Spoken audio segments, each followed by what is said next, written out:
Happy Canada day. দর্শক, পুরো Canada আজ তার 159তম জন্মদিন পালন করছে।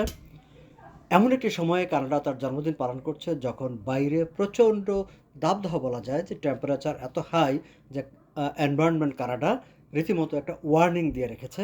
আপনারা যারা কানাডার বিভিন্ন উৎসবে অংশগ্রহণ করেছেন, সকাল থেকে করছেন, তারা নিশ্চয়ই সেই তাপ অনুভব করছেন। বাই দ্য ওয়ে, শুরুতে বলে রাখি যে আমি এই ভিডিওটি রেকর্ড করার পর খেয়াল করলাম যে তার সাউন্ডটা সামহাও রেকর্ডেড হয়নি, কাজে আমি একটু ভয়েস ওভার দিয়ে নিচ্ছি। ফলে যারা ভিডিও দেখবেন এবং ভয়েস মেলানোর চেষ্টা করবেন, খানিকটা অসামঞ্জস্য মনে হতে পারে, সেজন্য শুরুতেই ক্ষমা চেয়ে নিচ্ছি, দুঃখিত বলে নিচ্ছি। যে কথা বলছিলাম, কানাডা আজ 159তম জন্মদিন পালন করছে, কানাডা ডে পালন করছে।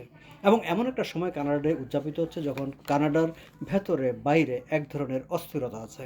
অস্থিরতা আছে কানাডার ভেতরকার রাজনীতি নিয়ে, আছে বাইরের দেশের রাজনীতি নিয়ে, আছে অর্থনীতি নিয়ে। বিশেষ করে আপনারা জানেন যে আগামী অক্টোবরে আলবার্টায় একটি গণভোট অনুষ্ঠিত হতে যাচ্ছে, যে আলবার্টা কানাডার সঙ্গে থাকবে কি থাকবে না সেই প্রশ্নে। এবং সেইখানে যদি এই গণভোটে বিজয়ী হয়, সেই ক্ষেত্রে তখন আবার আরেকটা বাইন্ডিং গণভোট, মানে বাধ্যতামূলক আরেকটা গণভোটের প্রশ্ন আসবে। কুইবেকেও বিচ্ছিন্নতাবাদীদের, মানে সেপারেটিস্ট যারা আলাদা হয়ে যেতে চায়, তাদের তৎপরতা বেড়েছে।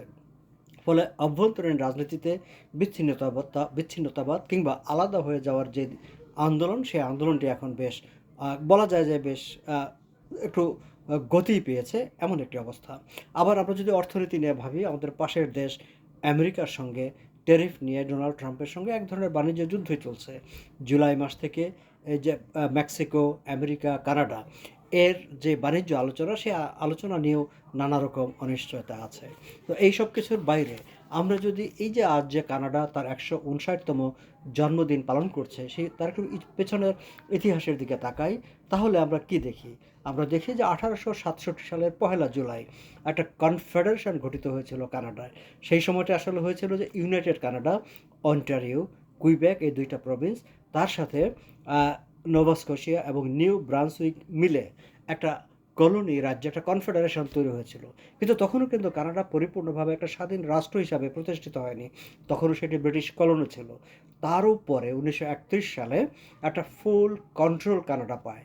ফুল কন্ট্রোল পেলেও তখনও কিন্তু তাদের আবার পার্লামেন্টে আইন পাশ করার তাদের কোনো ক্ষমতা ছিল না। সেটি পাওয়ার জন্য অপেক্ষা করতে হয় 1982 সাল পর্যন্ত।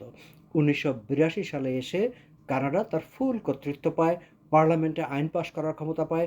তখন থেকে বলতে গেলে কানাডা একটি স্বাধীন সার্বভৌম রাষ্ট্র হিসাবে প্রতিষ্ঠিত হয়। কিন্তু আমরা সেই যে 1867 সালে প্রথম কনফেডারেশন গঠিত হয়েছিল, 1867 সালের 1 জুলাই, সেটিকেই আমরা কানাডা ডে হিসাবে পালন করি এবং প্রতি বছর কানাডা ডে আমরা পালন করি এই 1 জুলাইতেই।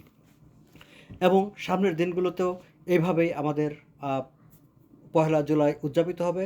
এবং 1 জুলাই কানাডা ডেতে এসে আমরা কানাডাকে নিয়ে ভাববো, কানাডার উন্নতির কথা ভাববো, কানাডার সংহতির কথা ভাববো, এবং আমরা পরস্পরের মধ্যে কানাডার যে মূল্যবোধ, সেই মূল্যবোধটাকে আরও বেশি যাতে আমরা ধারণ করতে পারি, সেই বিষয় নিয়ে ভাববো।